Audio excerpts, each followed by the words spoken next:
guys, welcome to my channel. My name is Will, and today I want to talk about family channels. Being a person who was born in the early 2000s, I grew up in an age of technology, right when phones and iPads and everything was starting to become popular and people were more reliant on their devices. And being born in that age, I also was growing up in the same period that family vlogging channels were just starting to become popular on the internet. People would create channels with their families and just document their day-to-day lives, and people absolutely loved it. These vlog channels, especially like more popular ones like Bertaley and Shaytard, would rack up thousands to even millions of views and gain a lot of subscribers from people who loved their families and wanted to, in a way, join their family even for just 30 minutes a day through watching their content.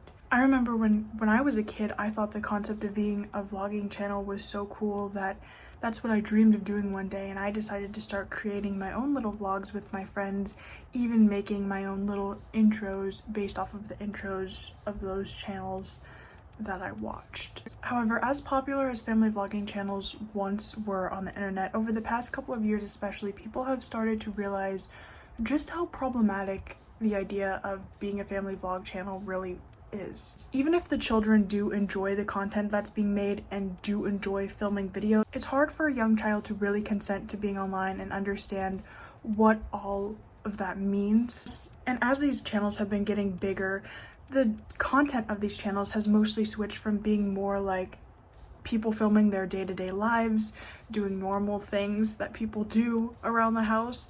It switched to people trying to do bigger and more exciting things to gain content and gain more views, including doing things that really exploit their children, such as using their first period or something like a genuine emergency where they have to go to the hospital.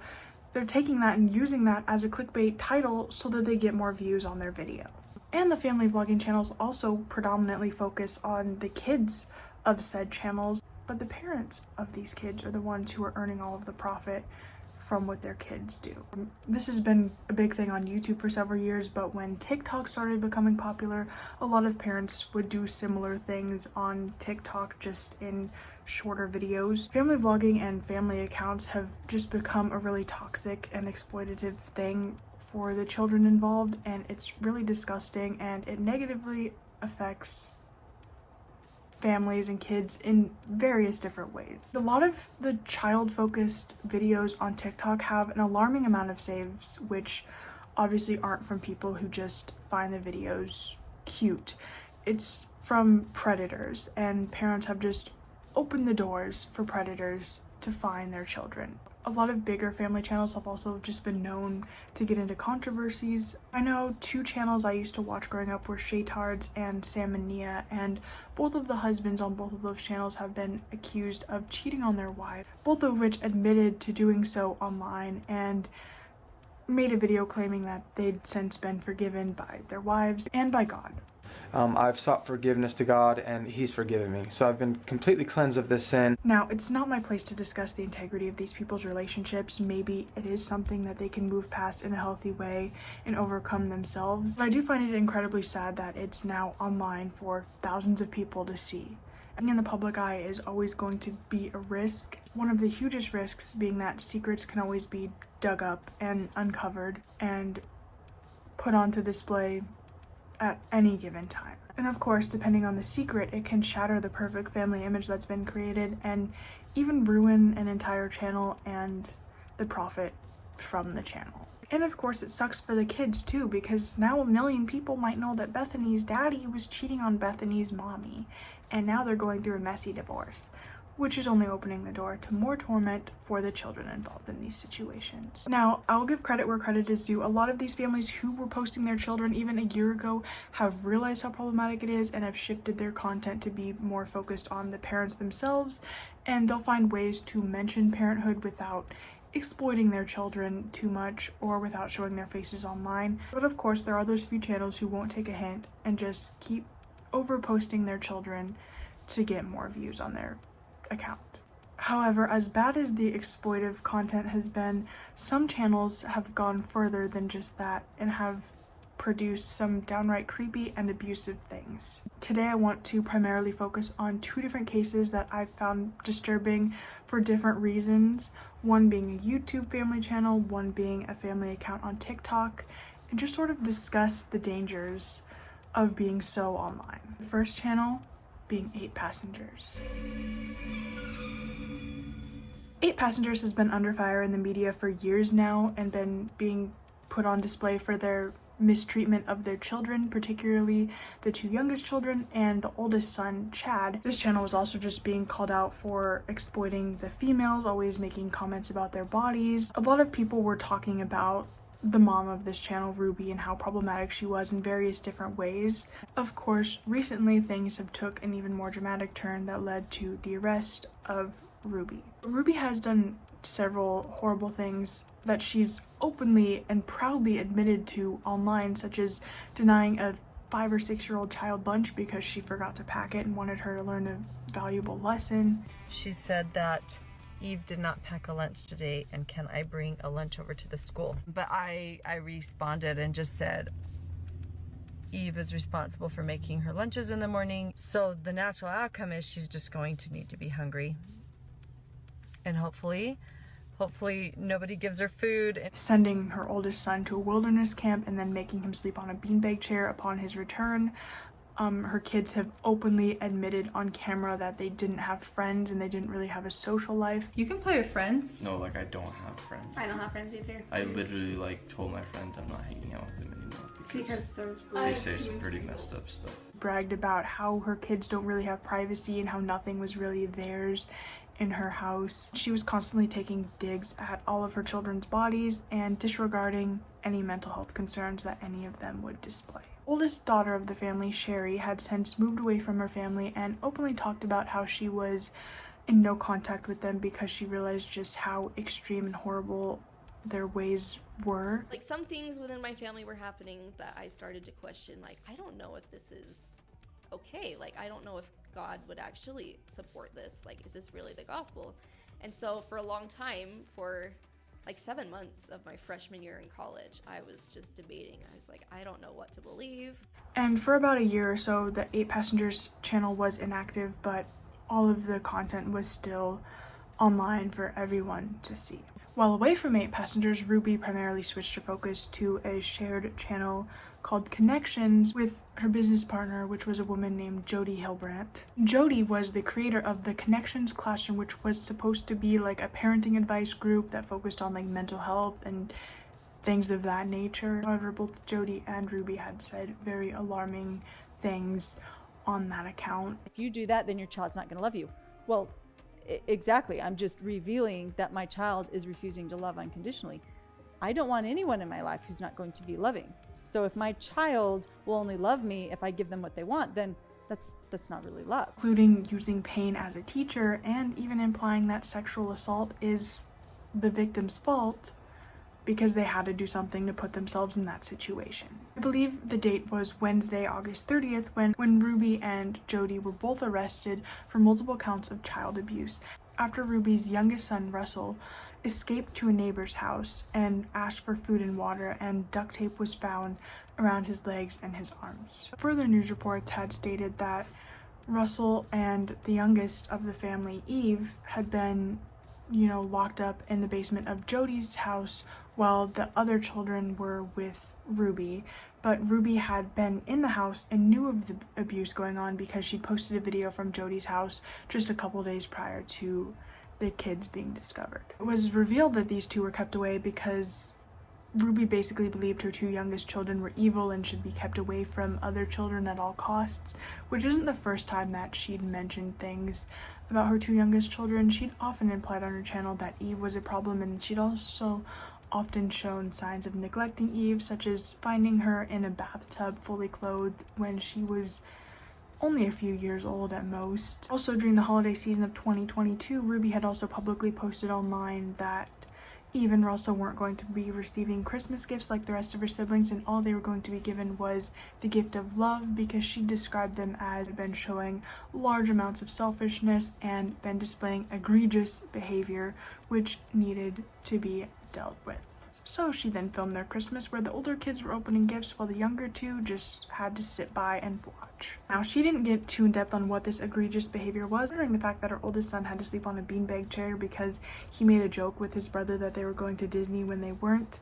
I'm guessing whatever the kids did wasn't really all that severe. When the arrest was made, Sherry made a post on Instagram with the caption, "Finally," obviously revealing that she was glad Ruby was finally getting some consequences for her actions. She also posted saying that the kids were safe and asking for help finding problematic things that had been done, more so on connections, so that they could build a case against Ruby.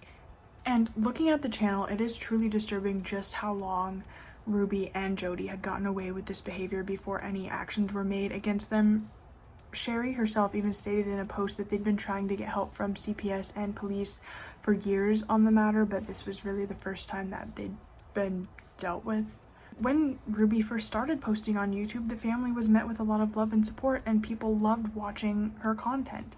And even as it became a little more problematic for some people, there were still those defenders who believed that Ruby could do no wrong and were going to stand up for their channel. It's hard to imagine the horrors that these children faced off camera, especially seeing how cruel Ruby was when the cameras were still rolling, which is a shocking reality for all of these channels. I mean, it's pretty apparent that no channel is going to be perfect behind the cameras, but obviously 8 Passengers had taken it to a whole new level of sick and disgusting. Even in less extreme cases, the kids of these channels are still being exploited for views, but in extreme cases like this, kids are literally being tortured in their own lives while their parents are still pretending like everything is perfect and good and that they're a big happy family while the cameras are rolling. I can't imagine how horrible it feels to be a young child and know that your parent is making money off of the things that you do on camera, all while you're being terribly mistreated when the camera is off. I am so happy for these children that they're finally out of Ruby's care and that hopefully they can be looked after better and have a shot at having a decent childhood. Now, obviously, I don't think that every single vlogging channel on the internet has foul intentions, but this is just a really dark and twisted side of family vlogging channels. The next case I want to discuss is a little less severe, but I think it's disgusting in its own way. And that is the case of Bebop and Bibi. Bebop and Bibi are predominantly on TikTok, and I've talked about them before. They're a mother and daughter account, presumably run by the mother, who is Bibi. They post videos mostly of them just, dressing up and lip syncing to sounds.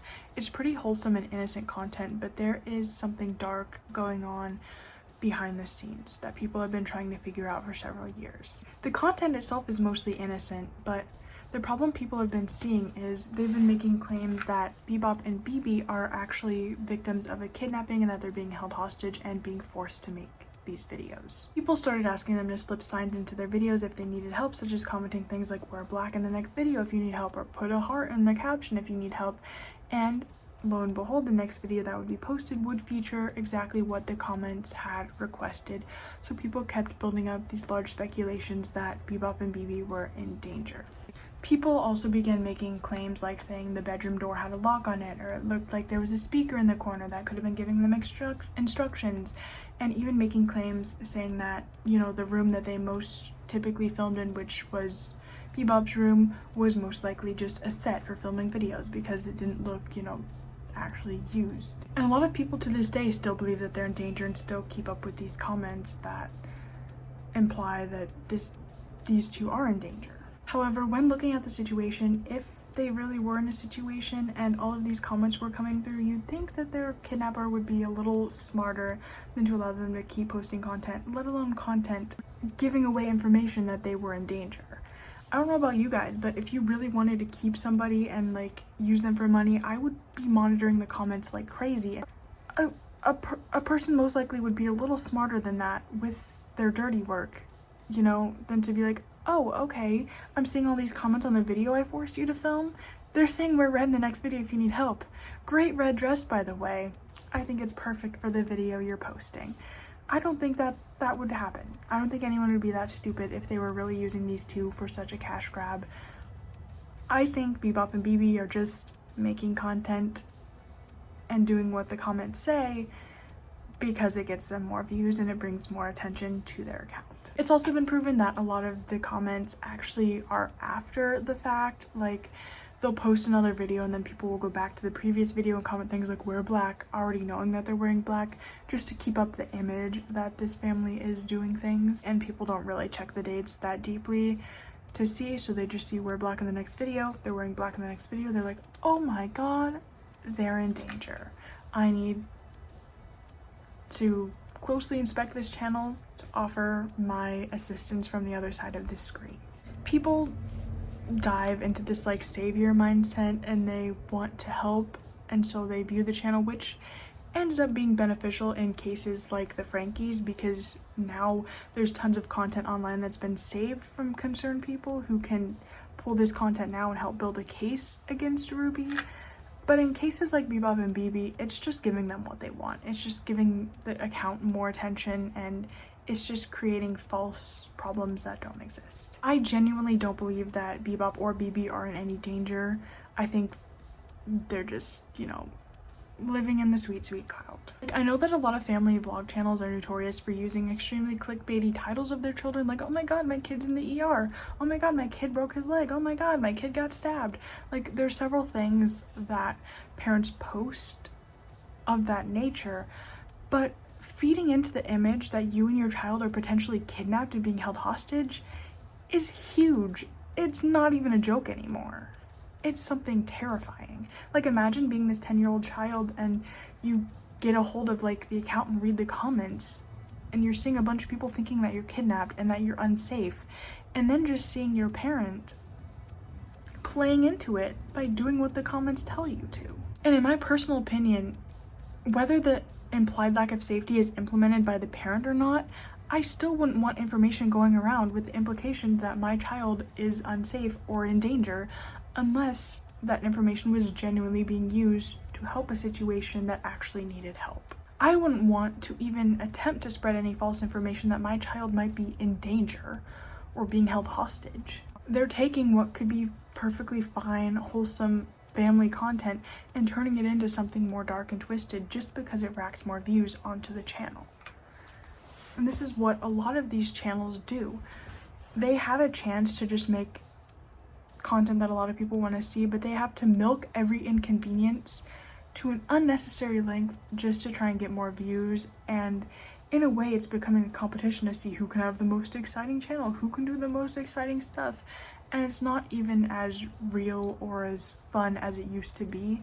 And the kids involved, more often than not, don't even seem to be enjoying what they're doing. They seem like they're being forced to carry around the camera and film what they're doing, and they better make it exciting or mommy and daddy won't get paid.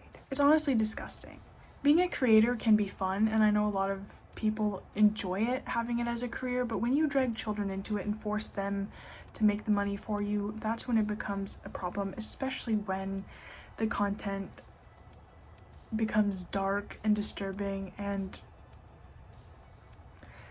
makes the child unsafe or uncomfortable in any way, shape, or form. And obviously these two aren't the only channels who do things like this, but it's a big one that I wanted to focus on. But that is going to be all for this video. I'll see you guys in my next video. Peace out.